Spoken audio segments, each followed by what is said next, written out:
first question we got from you is from Doc Savage. He says, G-Man, please ask Antonio about, let me see something here, ectopic pregnancy. What's your thoughts on that? Ectopic pregnancy.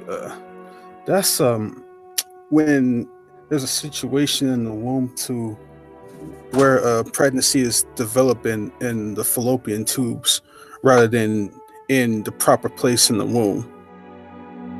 Cause a severe health risk.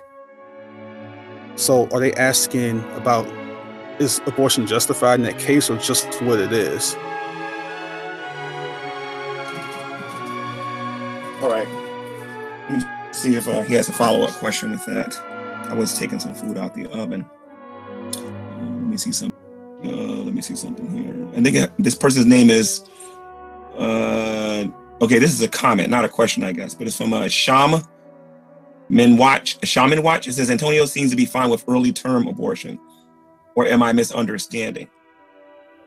No, absolutely not. I don't know what justification they got that from. Maybe they can write something a little later on to say why they think that, but that's not true at all. Okay. And Gabriel Hudge abortions also help. Okay, Gabriel says abortions also help people a lot. A lot of women can die giving birth. It doesn't matter if it was a mistake or they got raped.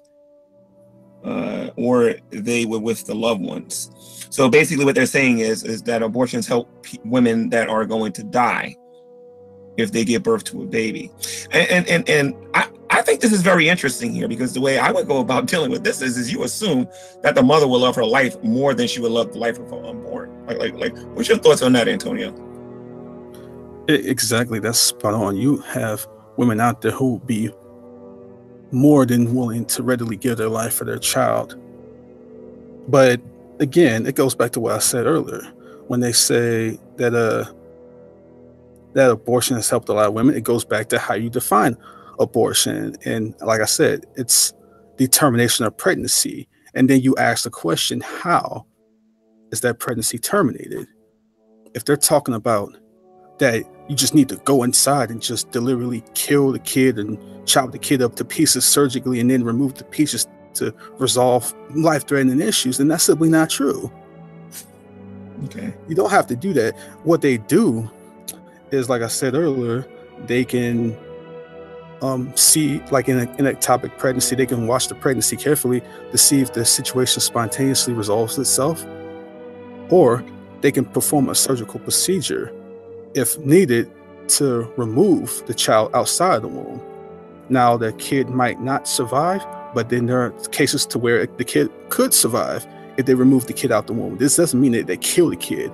Like, what they do is they surgically remove the kid from the womb, and the kid could still live. The kid, let's say around, I don't know, like 24 weeks. If they remove the kid outside the womb, you still got a living baby when they removed it. When they removed the unborn child, you still got a living baby there. That kid could survive, but that doesn't necessitate the kid will survive. But here's the thing: if it continues on, then you're gonna have a situation to where baby are going to die. So it's one of those situations. It's called the principle of double effect. It's better to save at least one life than to lose two. And you can still put. Savage clarified his question. Then Risen has a question. Doc Savage said,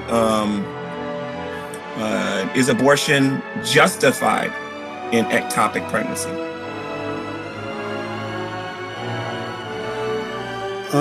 Again, it goes back to what I said. In an ectopic pregnancy, sometimes the pregnancy spontaneously resolves itself, and other times you have to do a necessary surgical procedure. Otherwise, both will die. The unborn and the mother herself will die as well. If you're talking about you gotta deliberately kill this kid, like you gotta surgically just chop this kid up and take the pieces out, then no. If you're talking about a termination in that sense, no, abortion is not justifiable. If you dealing with the real situation to where you're gonna either face both dying if it continues on, or you can at least try to save the mother's life. Then there's nothing you can do about that, because the kid's going to die anyway. Let's do a surgical procedure to resolve the kid, but you don't have to just take the child's life. You can still deliver the kid outside the womb, and the kid just unfortunately dies in that situation. It's just one of those issues to where, say you have a kid that has a terminal disease, right? And for all intents and purposes, that kid ain't gonna survive. There's nothing they can do for that kid. Does that mean that you take a gun? Does that mean that you put a bullet in that kid's head? No. You don't do that. You don't have to deliberately kill the kid just because they can't do anything for the kid and the kid's gonna die. You allow that kid to naturally live out their life, and unfortunately, nature will take its course at that point. And it's the same thing in the ectopic pregnancy situation. You don't have to deliberately kill the child to resolve the issue. And there's the difference between deliberately killing and just the passive death that you can't avoid. Dr. Savage says, does the morning after pill constitute an abortion? Well, all the morning after pill, well, here's the thing. If you dealing with any sort of contraceptive method that happens before conception has taken place, then I don't have a problem with that. But it depends on whatever morning after pill you're talking about. Some morning after pills, and it also depends on how the woman takes it. If a woman takes it in the right way, in most cases, I would say that the morning after pill does not cause an abortion because conception hasn't taken place yet.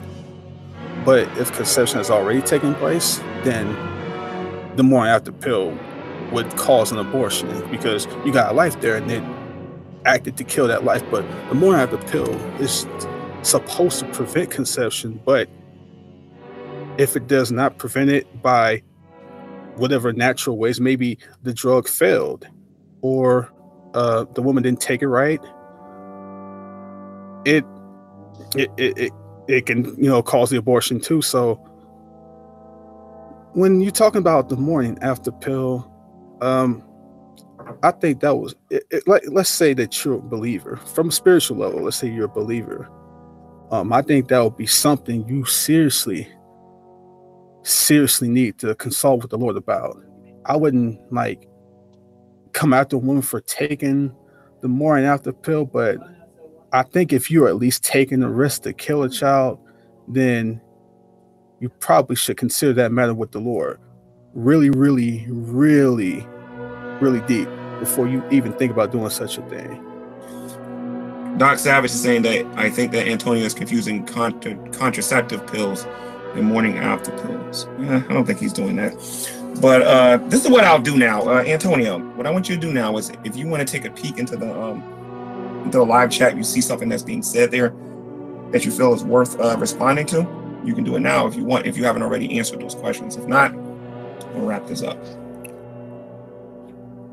Oh yeah, he says confusing contraceptive pills and morning after pills. Like, dude, that's I don't even know why he would say such nonsense like that, because that's the whole point of a morning after pill, is to prevent the pregnancy from even beginning. Like, that's really the whole point. Like I said, a pregnancy could have already begun at that point, or it may not have, one of the two. Because, I mean, most women don't even find out that they're actually pregnant till weeks down the road anyway. So, I mean, I think that's more or less just a semantical difference. But even if he's correct, it's a moot point.